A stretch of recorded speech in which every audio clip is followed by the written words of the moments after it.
Hello and welcome. My name's Campbell. This is Autodidactic channel. Thanks for joining me. Hope you're having a spectacular day. And today I wanted to talk a bit about the mind and a bit about psychology and psychopaths and how people think, and just sort of just to try and give a bit of a broader picture of what's going on around us at the moment in clown world, because we're seeing all this stuff, and clearly there's people out there who don't think like we do. So I thought we'd just have a bit of a quick look at that.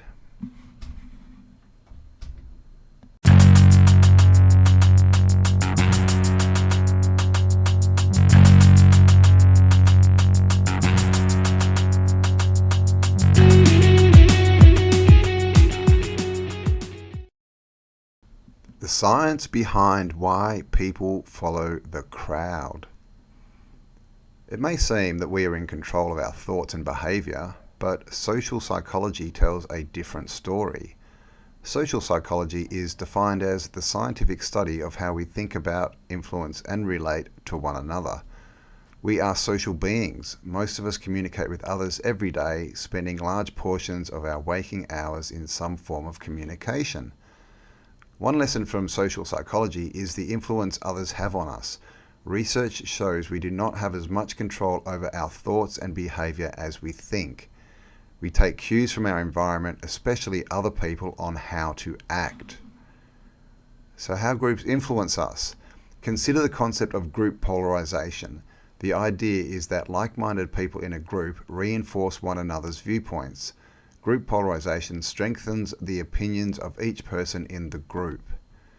In a study by French psychologists Serge Moscovici and Marissa Zavoloni, researchers asked participants some questions. First, researchers asked their opinions about the French president. Second, they asked their attitude towards Americans, and the researchers then asked the participants to discuss each topic as a group. After a discussion, groups who held a tentative consensus became more extreme in their opinions. For example, participants held slightly favourable attitudes towards the French president, but their attitudes magnified as group members spoke with one another. They held slightly negative attitudes towards Americans, but their attitudes intensified as each member learned others shared their views about their allies abroad.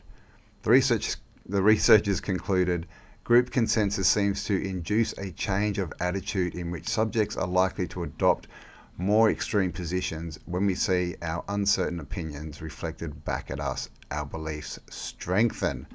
So now this is, I've mentioned this before, this is your mind, your subconscious mind, the program over the top. It always wants to be right. It's literally its job is just to prove that you're right. Okay, and so what they're talking about is when you get into groups, and someone agrees with you, your mind, your brain, the program says, oh, I'm right. And then of course if someone else agrees, then it's like, yeah, and that energy intensifies. And then the thoughts and conversation can easily get more extreme, as they call it. You can really hone down and focus on the bad bits, if that's what you're focusing on, why it's bad. But the same is true is if you're focusing on what's good, the same thing, right? I mean, is it, and that this is a word, extreme, is it extreme to get into detail and focus on what's good about things?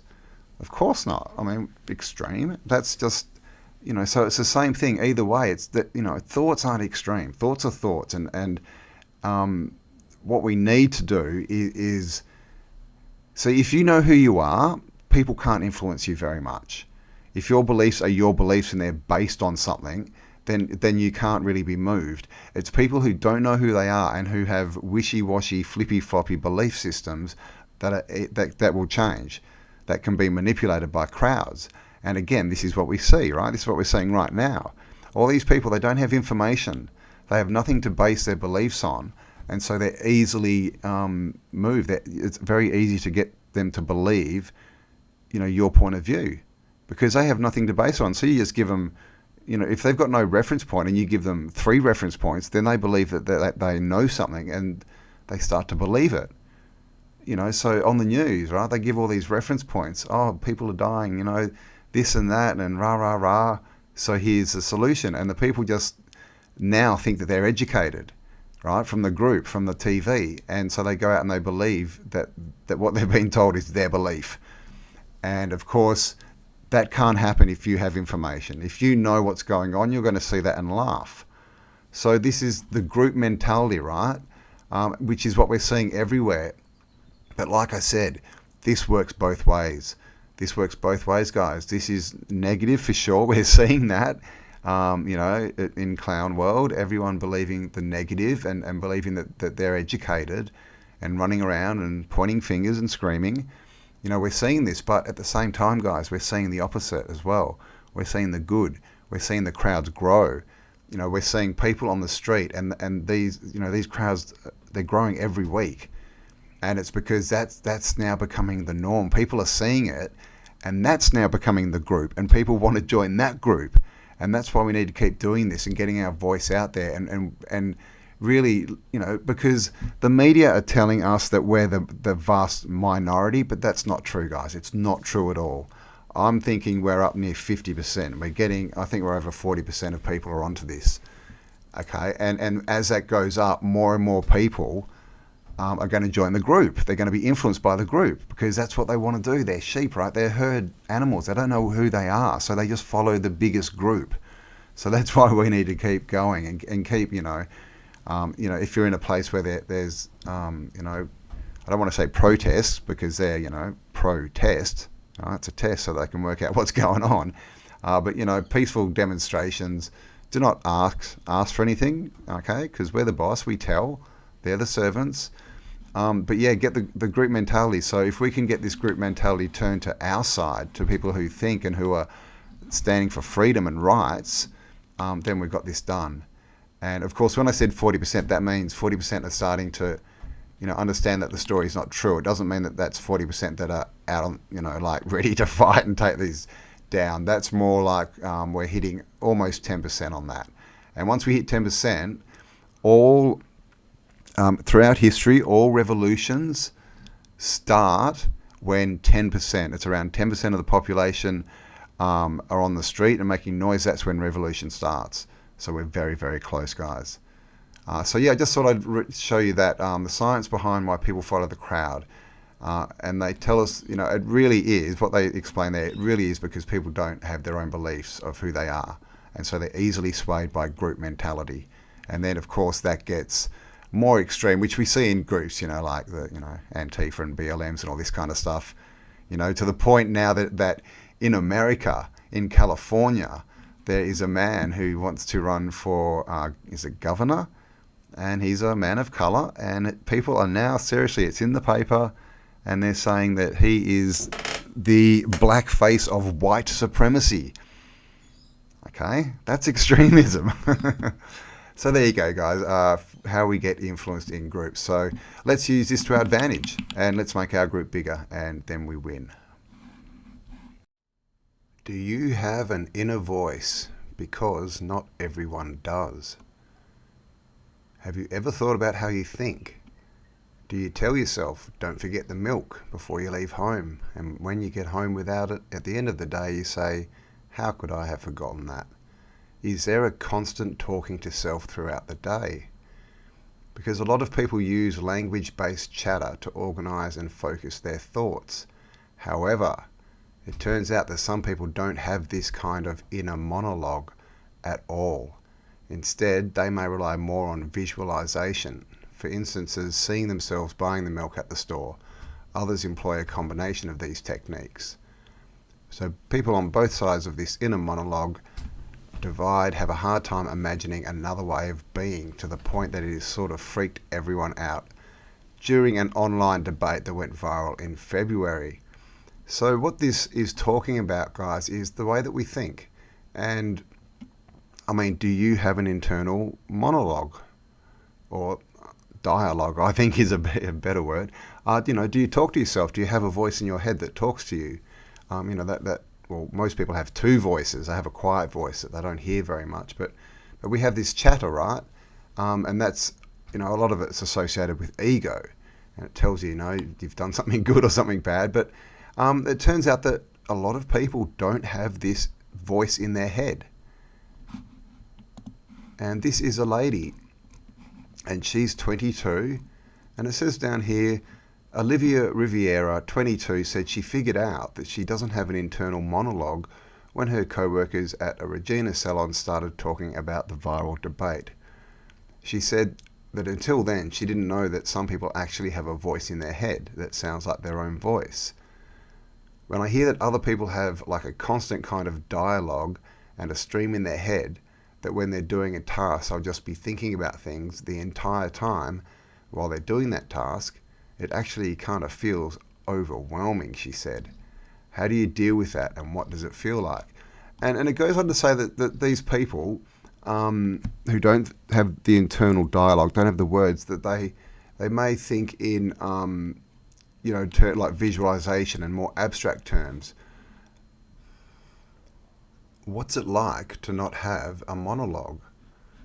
So basically someone came out on Reddit and said that they don't have an internal monologue, and everyone started calling them an NPC.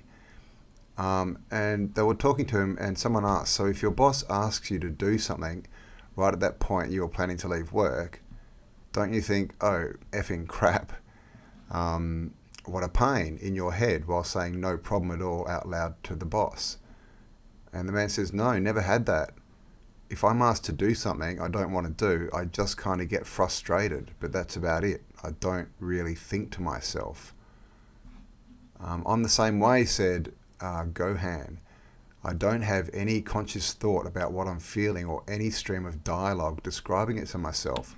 I just feel it. It's like the inner dialogue is the middleman in my head who just isn't there.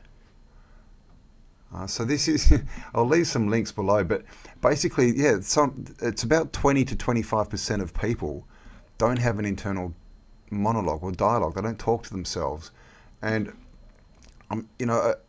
all these sort of psychologists, they're trying to sort of say, look, these people think in abstract terms and they think differently and things like this, but I'm not sure that that's true. Because when they actually talk to the people who don't have it, they just say, look, there's nothing there. The middleman in my head who just isn't there. And this guy says, no, I don't really think to myself. So it doesn't sound like they're thinking in shapes and abstract thoughts, does it? It sounds like there's just a bit of a void there. So I'm not sure what this phenomena is all about, but I was just looking into it just in relationship to what's going on, because I don't know. This is just my thoughts, but my thought would be, if you don't have an internal dialogue, how do you process information, especially information that is confusing and maybe not true? Don't you have to talk to yourself and talk through those things? Because if you have no dialogue, it sounds to me like you would just do what you were told, like this guy down here says. If I'm asked to do something I don't want to do, I just kind of get frustrated, but that's it. And they just do it anyway. It's like, I don't want to, but I'm just going to do it. So they don't have that internal talk or chatter to say, well, look, hang on, it's home time. Am I going to be paid overtime or whatever? They can't, talk things through in their head and come to different conclusions and then respond differently to the boss. Now, that's what it's sounding like to me. Now, is there anyone out there watching this who has no internal dialogue or knows anyone who doesn't? Because it's very interesting. Oh, look at this. A rare disorder that makes you hallucinate millions of tiny dwarves, clowns, and gnomes. Oh, that's interesting. I might have to look at that one. Did anyone see Conspiracies Are Us has just put out part 2 of the clowns. What is it? The Nephilim were clowns. So go check that out as well. But that looks interesting. So yeah, the brain and people who don't have an internal monologue. So clearly they don't think like us, but this is the thing. Are these the people that are just doing what they're told because they can't reason things out in their mind? They can't, have an internal conversation. And so when people like us come up and give them different information, that they can't. This is what it's sounding like. This, like I said, I'm not a psychologist. I haven't studied this in depth, but from what people are saying, I've read quite a few things, and people who don't have the internal monologue, and they're just saying it's just not there. So if you go and give a different idea to someone like this, how do they process that? Can they, or do they just follow orders? And is that what we're seeing? And this is psychopathy is facts and figures. So it just says, psychopathy is a very common mental disorder. It is twice as common as schizophrenia, anorexia, and bipolar disorder. It is equally common as bulimia, panic disorder, and autism. The only mental disorders significantly more common than psychopathy are substance abuse or dependence, depression, and post-traumatic stress syndrome. So there you go. Approximately 70% of the population is estimated to have no psychopathic traits whatsoever. The remaining 30% have a low, medium, or high levels of psychopathy. So it said 1% are psychopaths, so I'm guessing they're the true psychopaths, but 30%, guys, can have low, medium, or high levels of psychopathy. And I'm sure we've all run into people with low and medium levels of psychopathy. It says that estimates of the prevalence of the psychopathy vary depending on the measures used to assess it and on the population being assessed, because psychopathy is a spectrum disorder. Prevalence estimates also vary depending on the cutoff. So it's not isolated. Psychopathy affects all ethnic, cultural, racial, and socio-economic groups. There is no medical screening test for psychopathy. It cannot be assessed using a brain scan, blood test, or genetic test. It is estimated that just under 1% of males in the general community in the United States is affected by high levels of psychopathy. 1%. Approximately 16% of males involved in the United States criminal justice system have psychopathy traits. High levels of psychopathy are approximately twice as common in males as in females. There you go. Outside the United States, prevalence estimates for psychopathy tend to be lower. In the United Kingdom, it is estimated that 0.6% of adults in the community are affected by high levels of psychopathy. And it's just got the male-female breakdown. 8% of males and 2% of females in the UK. And research indicates that genetics are a significant cause of psychopathy. Genes account for about 50% of the variance in psychopathic traits. Okay, now what do we know about those who wish to rule us? They love to keep their genes, right? Gene code, the genesis. They love to keep their gene pool to themselves, right? What's carried in genes? Among identical twins, if one child is at a high risk of psychopathy, the other will also be at a high risk of about 70% of the same time. In non-identical twins, if one child is at a high risk, the other's about 40%. So it's genetic, but it's obviously got to do with environment as well, how it manifests. People often blame parenting practices for causing psychopathy, but the evidence is clear that parenting practices do not in themselves cause psychopathy. Even added together, all of the broad environmental factors that influence a child's development, including parenting, schooling, and neighbourhood, account for less than 10% of the variance in psychopathic traits. Although parenting practices do not cause psychopathy, there may be effective behavioural treatment approaches parents can use to improve their child's behaviour. So, basically, if you have the traits in your genes and you end up in a bad environment, then they're going to come out a lot more and you'll end up in the 1%. But if you come out with that and you're in a nice, loving space where you can be taught things, then you're still going to have that in your genes, but you're going to be more of a low psychopath, I guess. So here it just sort of tells about their crimes and all this. So yeah, psychopaths, they're out there, guys, up to 30%. Okay, now of course in that low and medium, that's Karen, right? Low and medium. These are all these people we see losing their minds, and then of course we have the 1%, which is the ones who wish to rule us. How to spot psychopaths. Speech patterns give them away. Psychopaths are known to be wily and manipulative, but even so, they unconsciously betray themselves, according to scientists who have looked for patterns in convicted murderers' speech as they describe their crimes. The researchers interviewed 52 convicted murderers, 14 of them ranked as psychopaths, according to the psychopathy checklist, a 20-item assessment, and asked them to describe their crimes in detail. Using computer programs to analyse what the men said, the researchers found that those with psychopathic scores showed a lack of emotion, spoke in terms of cause and effect when describing their crimes, and focused their attention on basic needs such as food, drink, and money. While we all have conscious control over some words we use, particularly nouns and verbs, this is not the case for the majority of the words we use, including little function words like to and the, or the tense we used for our verbs. According to Hancock, the lead researcher and an associate professor in communication at Cornell University, who discovered the work. And he says the beautiful thing is it's unconsciously produced. So this is how you spot a psychopath.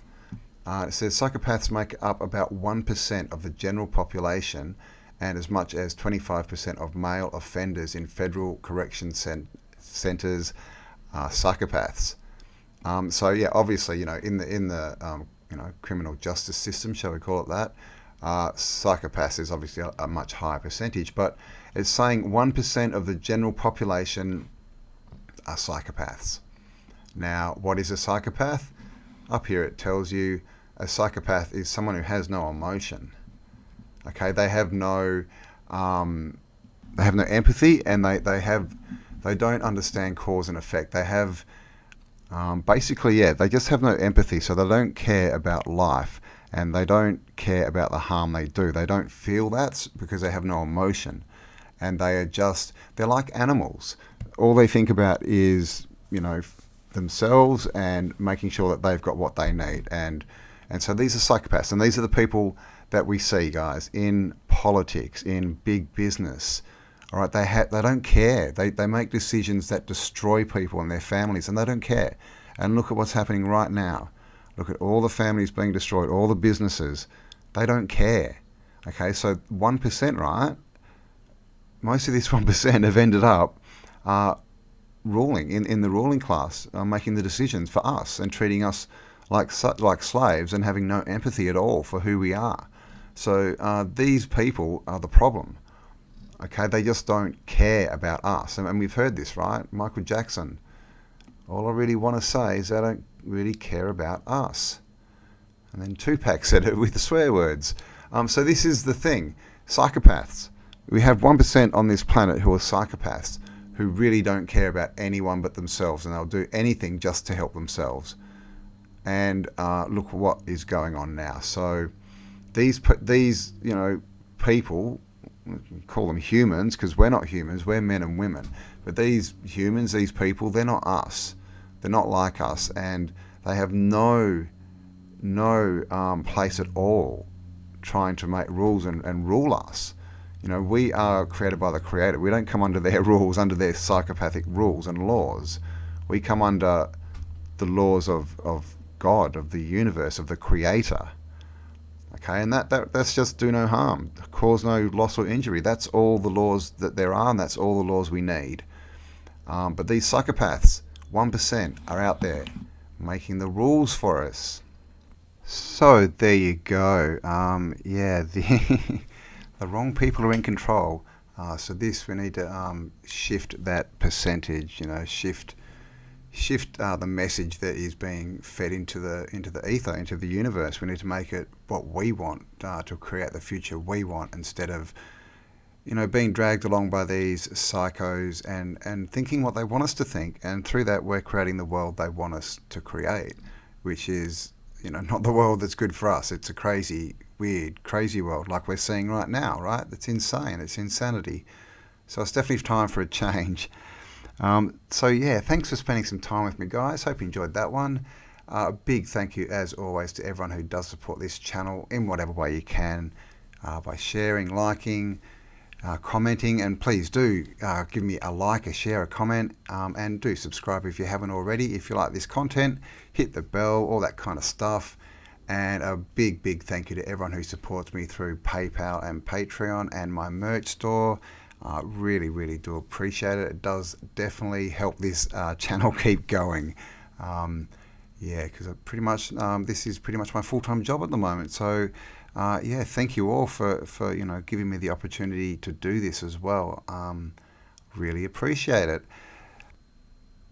Yeah, so guys, love you all, stay awesome, and I'll talk to you all on the next upload. Bye for now.